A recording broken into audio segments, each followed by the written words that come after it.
자, 일단 처음 자료 구조가 무엇인지 궁금하실 것 같은데 제가 한번 그 검색창에다가 자료 구조를 검색했더니 나왔던 문장들입니다.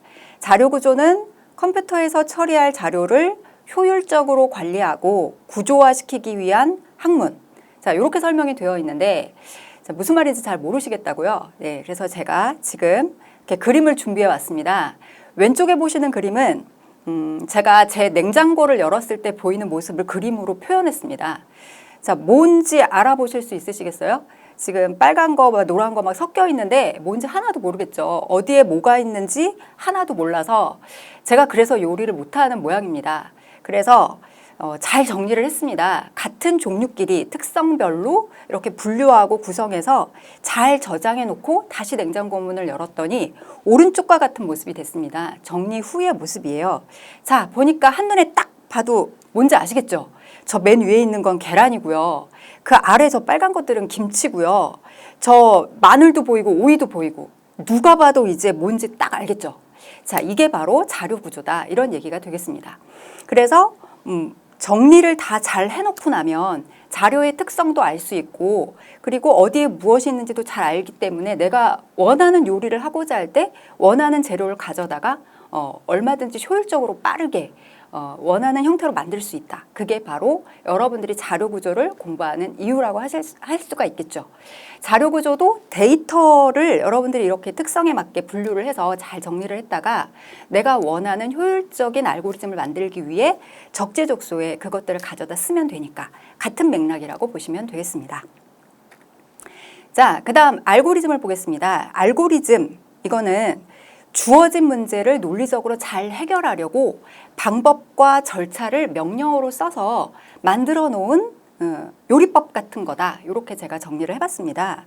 아까도 제가 냉장고를 예로 들어 설명해 드린 것처럼 요리를 내가 원할 때 어떤 요리를 하고 싶으면 검색창에 내가 원하는 요리의 제목을 치면 수없이 많은 절차들이 나오죠.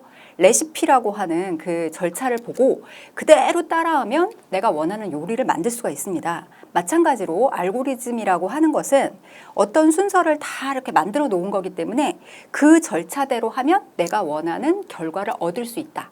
이런 게 되겠습니다. 그렇게 다 모든 절차가 만들어져 있는데 왜 알고리즘을 공부해야 한다고 하는 걸까요?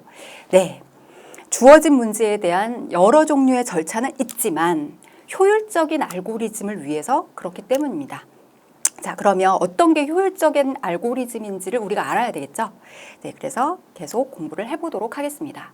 일단 알고리즘이라고 하는 용어의 유래를 찾아봤더니 9세기경 페르시아 수학자 알콰리즘이라고 하는 이분의 이름에서 이 알고리즘이라는 용어가 유래했다고 해요. 이렇게 발음을 해보면 뭔가 비슷한 면이 있죠? 알고리즘 이렇게 됐다는 얘기가 되겠습니다.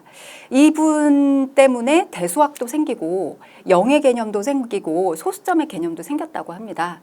자, 그래서 그 다음에는 그럼 최초의 알고리즘은 무엇이 있을까? 또 그거를 찾아봤더니 그 유클리드 필서라고 하는 그 BC 300년경에 만들어진 그 저서에 이 유클리드의 최대 공약수 알고리즘이라고 하는 그 알고리즘이 소개되었다고 해요. 여러분들이 만약에 최대 공약수를 구한다라고 하면 지금 보시는 것처럼 30이라는 숫자와 24라는 숫자가 있습니다. 어떻게 최대 공약수를 구하시나요? 소인수 분해를 하고 네, 그런 방법으로 어떤 소인수 분해 결과로 나온 그 결과값들이 얼마나 겹치는지를 여러분들이 추려내고 이렇게 해서 최대 공약수를 구할 텐데 이 유클리드의 최대 공약수 알고리즘은 자, 방법을 한번 봐주세요. 굉장히 재밌습니다. 32하고 24라고 하는 두 숫자를 큰 수에서 작은 수를 빼요. 그럼 32에서 24를 빼면 8이라는 결과가 나오죠. 그리고 두 숫자 중에서 작은 숫자를 오른쪽에 적습니다. 24가 작으니까 지금 오른쪽에 이렇게 적었습니다. 자, 그리고 나서 다시 계속 반복하는 거예요. 0이 나올 때까지. 자, 이번에는 큰 숫자가 24니까 24에서 8을 뺍니다. 그러면 16이라는 숫자가 나오죠. 그리고 두 숫자 중에서 작은 숫자 8을 오른쪽에다 썼습니다. 자, 아직 0이 나오지 않았으니까 계속 반복하는 거예요. 16에서 8을 뺍니다. 그러면 8이라는 결과를 얻을 수 있죠. 자, 그리고 16과 8 중에 작은 숫자가 8이었습니다. 8이죠.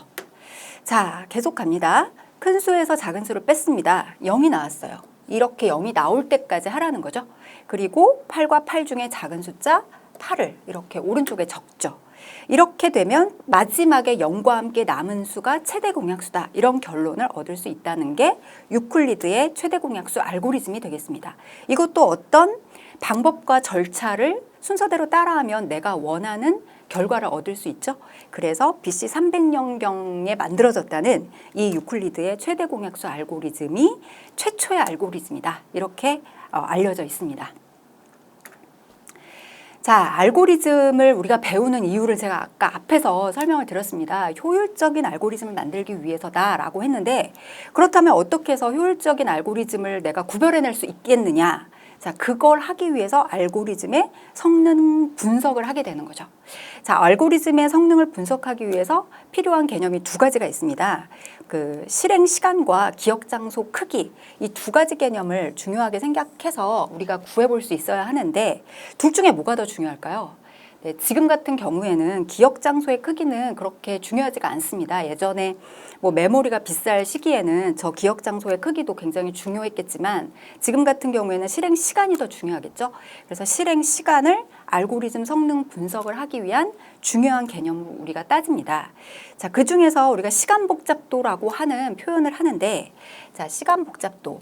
컴파일 시간과 실행 시간을 실제로 재봐야 돼요. 알고리즘을 하나 만들어서 입력값을 넣어서, 자, 내가 원하는 이 결과를 만들기 위해서 시간이 얼마나 걸리지? 딱 이렇게 재봐야 되겠죠. 시계를 이용해서.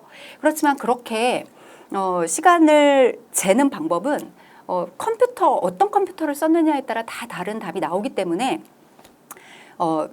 공평하다라고 말을 할 수가 없습니다. 그래서 어떻게 하느냐? 밑에 보시면 알고리즘의 작업량을 따져서, 그러니까 명령어가 얼만큼 실행이 됐는지 빈도수를 구해서 그 빈도수를 가지고 시간 복잡도라고 우리가 구해내고, 그 시간 복잡도를 보고 이 알고리즘이 효율적이다 아니면 그렇지 않다, 이런 식으로 판가름을 내리게 됩니다.